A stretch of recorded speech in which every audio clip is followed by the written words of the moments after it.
Have you finished packing up? Be sure you're gone by the end of the day. Lauren, my mother-in-law declared, flamboyantly swinging a set of house keys. Keys that were conspicuously absent from my own keyring. Just a month ago, I found myself locked out because my key no longer worked in the lock.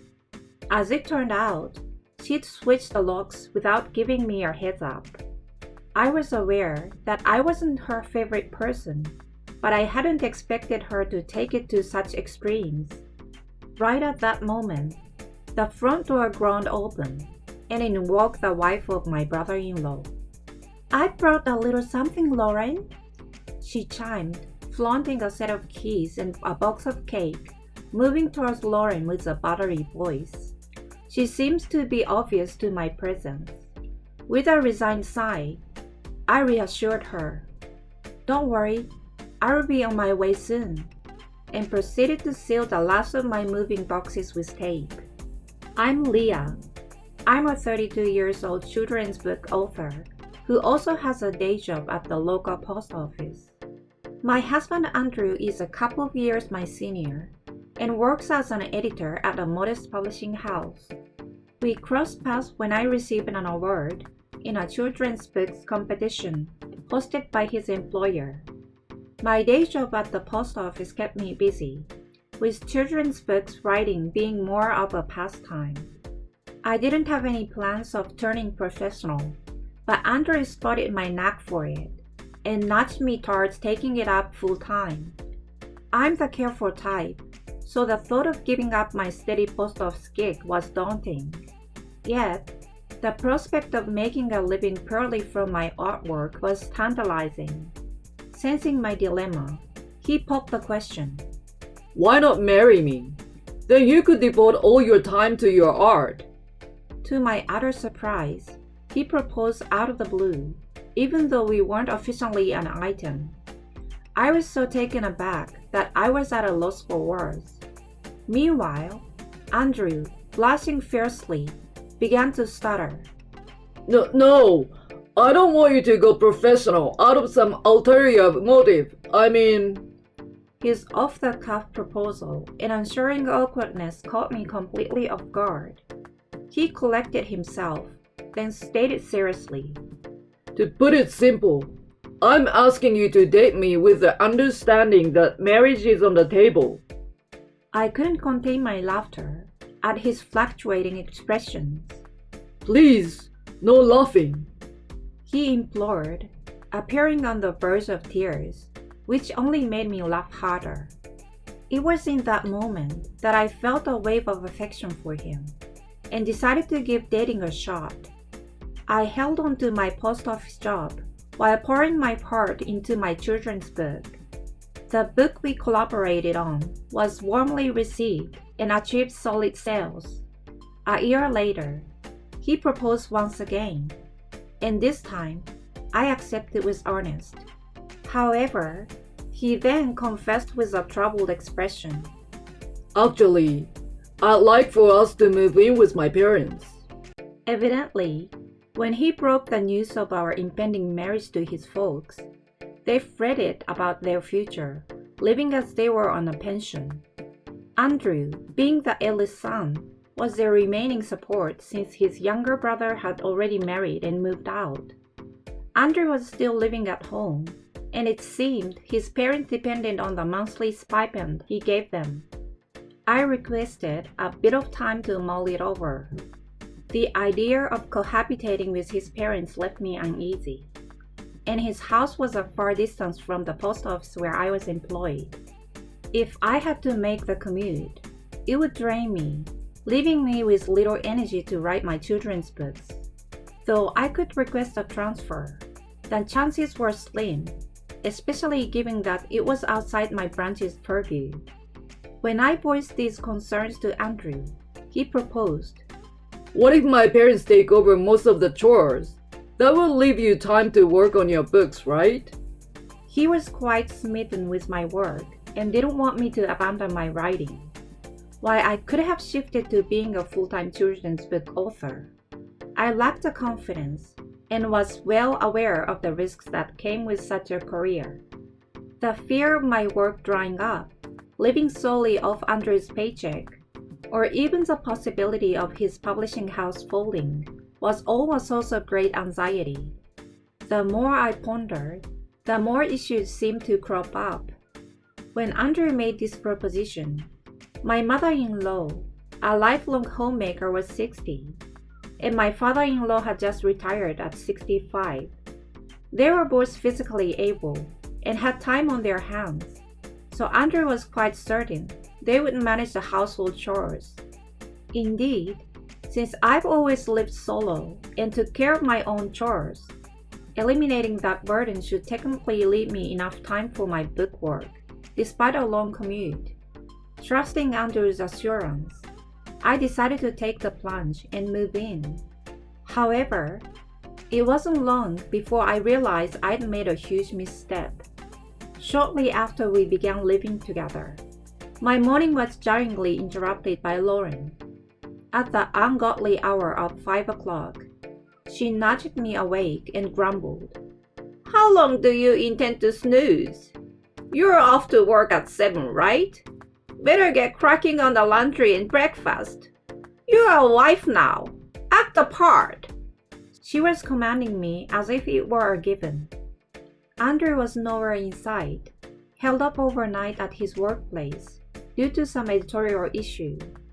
Though this wasn't the agreement we had, I decided I'd have Andrew address it later. So begrudgingly, I whipped up breakfast, sorted out the laundry, and rushed off to work. Meanwhile, Lauren enjoyed a lie-in, leisurely rising just as I was heading out. Running on fumes, I managed to muddle through my shift at the post office and hopped on the unfamiliar commuter train. On my evening return, my in-laws were lounging in front of the TV, grumbling.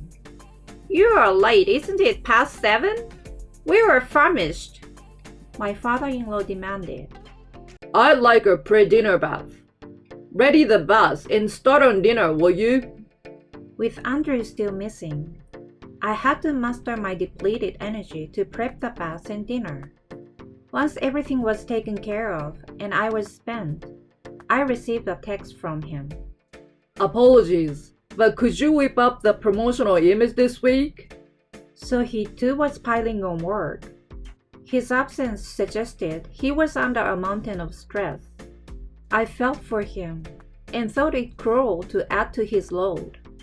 I wanted to blurt out this wasn't the agreement, but I opted to keep my cool, intending to let him have a word with his parents. So I responded, "Sure, I will do my best." As I struggled to keep my eyes open, working on the image, Lauren sauntered in and remarked, "You seem to have quite a lot of spare time to doodle, huh? Tomorrow, you're up at 4:30. You need to clean the house before heading out." She nonchalantly delivered her decree and promptly retreated to her room. As despondent as I was, I complied with the 4:30 wake-up call, prepared breakfast, did laundry, cleaned up, and set off. It seemed Lauren had developed a taste for this. For the next day, she waltzed into my workroom and casually stated, "Not having lunch is inconvenient. Tomorrow, I'd like you to prep lunch boxes for 2. Exhausted, I snapped without thinking, "Can't you manage that much on your own?" At my retort, her face morphed into something terrifying. "You've got it pretty cushy, doodling in the dead of night. My mother-in-law had me do much more when I was newlywed. You should be thankful we are not complaining." She screeched, then forcefully shut the door behind her. Apparently, Lauren had taken quite a bit of flack from her own mother-in-law. She probably figured once she's a mother-in-law, she's off the hook. But she seems to be forgetting that she's a full-time homemaker, while I work a day job, and the drawing I was working on was also part of my job. Andrew must have relayed the terms of our living situation to her. but it seems emotions might have clouded her memory. When I somehow managed to wrap up the promotional image over the weekend, Andrew returned home looking utterly drained. He instantly hit the showers and then crashed. Knowing how taxing an editor's job can be from my own experience in picture book writing, I let him rest undisturbed until he woke. Then Lauren started badmouthing him. He's being overworked by that awful company again. Such a typical sweatshop. He's really such a hopeless son. Far from emphasizing with him, she was spewing vitriol, which took me aback. Just then, my brother-in-law, his wife, and their 2 kids breezed into our home unannounced. My sister-in-law chimed in her sugarly voice. "Hi, Lauren, we're back." My younger brother-in-law, the second son, began to scoff. What's this? Big Bro's asleep again? Serves him right for going to a third-rate university. He's just being used by his company. They seemed to have no filter, freely speaking their minds. In response to their chiding, Lauren countered. Indeed. I wonder where I faltered in his upbringing. Before gushing about my brother-in-law, In comparison, you're an impeccable son. having only interacted with my brother-in-law and his family briefly during the pre-wedding introduction and the wedding ceremony, I was not yet familiar with the family dynamics. But as the day unfolded, the power structure within the family became painfully apparent. I knew that my brother-in-law and his wife were both prestigious university graduates and occupied positions in elite companies. Suddenly, Lauren snapped at me. Enough with the lollygagging. Get moving and rustle up lunch. The fact that they had descended upon us unannounced just before lunch clearly implied an expectation to be fed. Yet, the demand to conjure a meal for an additional full mouth was absurd. Still, my brother-in-law's family made themselves at home in our living room, as if it was their natural habitat. Their young children, evidently accustomed to the surroundings, darted outside to frolic with a ball in the yard. My sister-in-law remarked breezily, "It's such a boon that you have a yard. We are cooped up in an apartment, so it's vital for the kids to enjoy some outdoor play." This appeared to be her justification for their frequent intrusion. When I miraculously managed to cook a meal for 8, Lauren scooped up the dishes and served my brother-in-law's family, chirping. Dig in, everyone. The kids squealed in disappointment. Uncle Andrew's not here. They scampered upstairs, roused the fatigued Andrew, and dragged him downstairs. Uncle Andrew, let's play after we eat. They squabbled over the privilege of sitting beside Andrew. It was apparent that he was adored by the kids, and that day, I wished they had let him be. As the new entrant, I felt torn about voicing my concern. Andrew, seemingly conditioned to the chaos, mumbled sleepily. Shall we play soccer today? My sister-in-law, despite noting the dark circles under his eyes, only offered a placid smile and murmured, "Sorry for the hassle as always." It looked as though Andrew was being exploited as a convenient childcare resource. By the time my brother-in-law's family bid their adieu post-dinner, Andrew was solely worn out and promptly succumbed to sleep. His soft-hearted nature, one of the traits I was drawn to, had now become a matter of concern in our shared life. Predictably, Lauren made no move to help clean up. Instead, sprawling on the couch, signing, Such a fun day, but also exhausting. Given her minimum contribution to the proceedings, it was baffling to discern what precisely had drained her. Come Monday, I was up at the crack of dawn, around 4 a.m. A startled Andrew queried, Huh? What happening? You're up? When I informed him about Lauren's decree to start housework at 4 a.m., He looked crestfallen and apologized. I'm genuinely sorry. I did speak to Mom, but I will have a serious word with her again today, I promise. I responded, "All right, thanks. For today, I will stick to the usual routine. Get some more rest. Your shift starts at 11 a.m., so make sure you rest up." Thanks, babe. He expressed his gratitude and immediately slipped back into slumber, worn out. Later that day, Andrew texted, I've had a chat with my folks. I think they will whip up dinner today. but on reaching home from work, I found my in-laws lounging around as per usual, anticipating being served dinner. With a sinking feeling, I ventured, Andrew mentioned that you would be preparing dinner tonight." Lauren seemed befuddled, replying, "Oh, he might have mentioned something of that sort. He really doesn't get it. It's perfectly normal for a daughter-in-law to handle the housework." My father-in-law chimed in, snorting.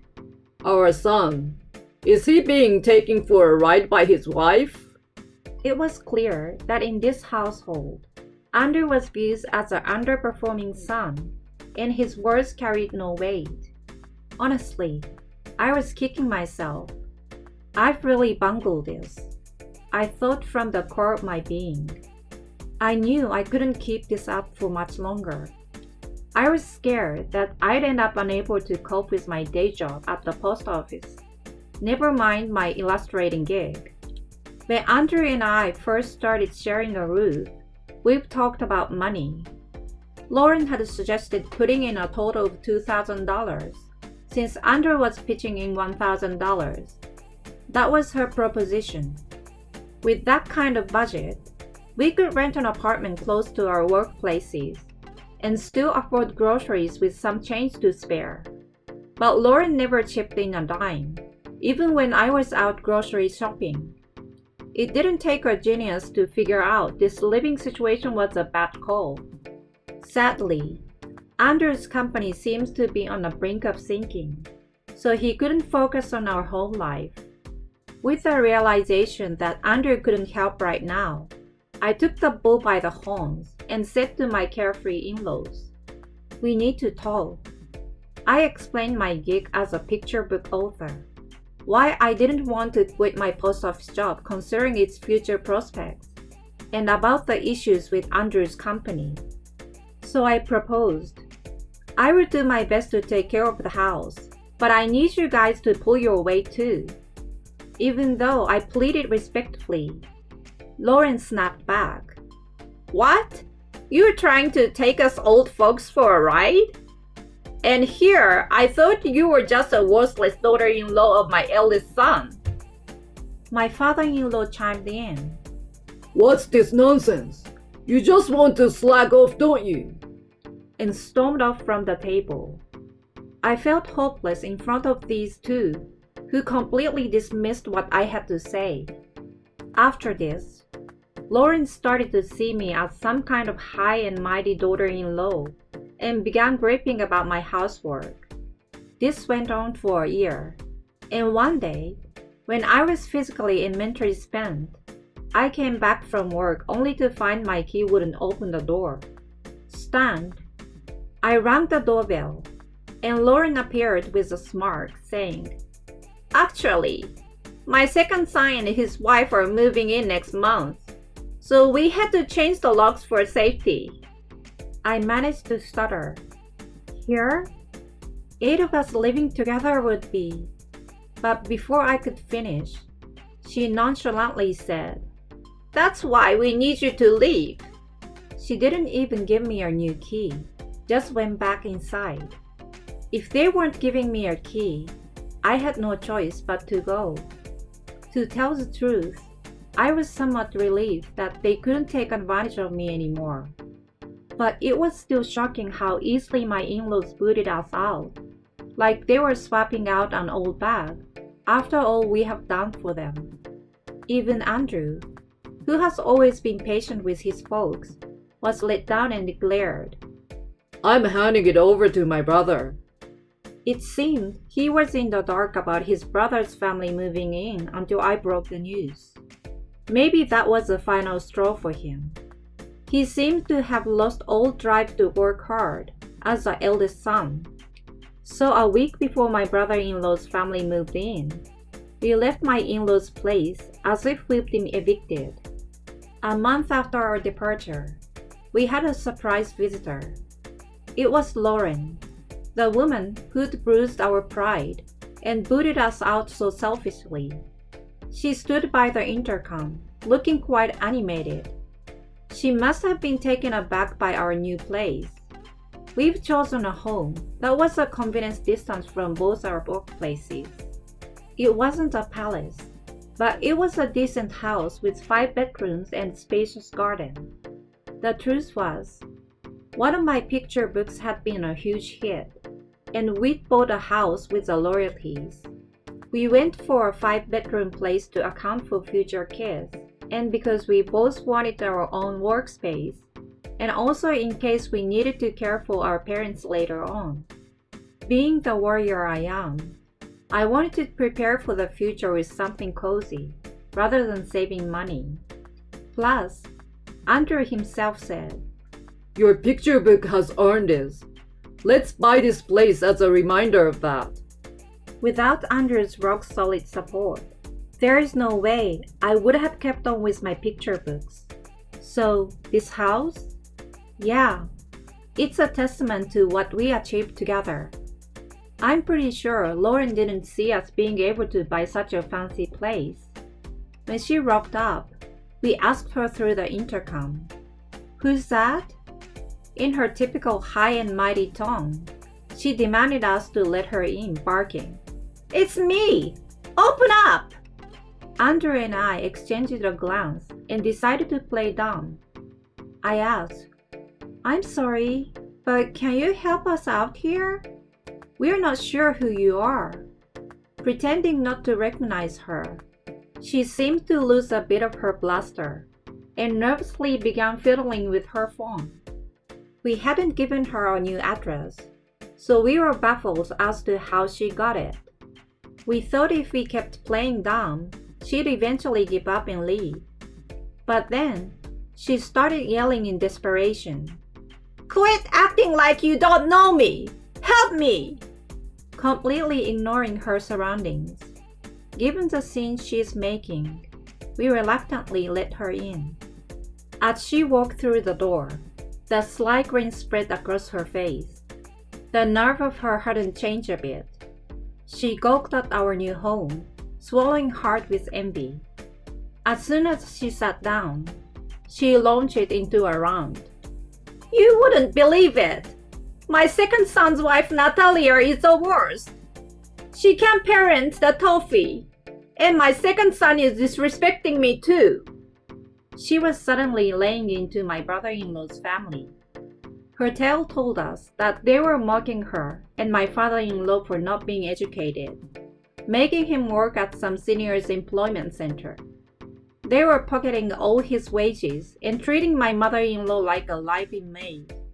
Plus, they seized their pensions, leaving them just $70 each for pocket money. "You should be thankful you're getting anything. We are providing a home for 2 elderly with nowhere else to go," Natalie had apparently told them. Andrew and I had a gut feeling they were capable of this. They must have thought that if they had their high-achieving kids move in, their life would be a breeze.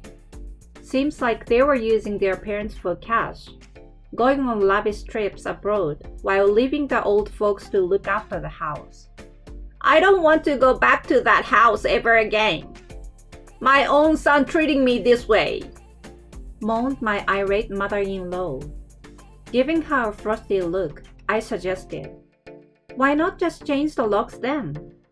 She seems taken aback and nervously bit her lip. Out of nowhere, she burst into tears and begged, "Please, let me stay here. You've got plenty of room in this lovely house, haven't you? If I knew you were living like this, I would have asked sooner." Her audacity was mind-blowing. That's when Andrew stepped up and let down the load. Mom, that's not happening. Think about what you have done to Leah. The stern tone from her usually easygoing eldest son stunned Lauren, and she cast her eyes downward. She left our home with a heavy heart. It seems my in-laws are still being used and abused by my brother-in-law's family, but we've washed our hands off them.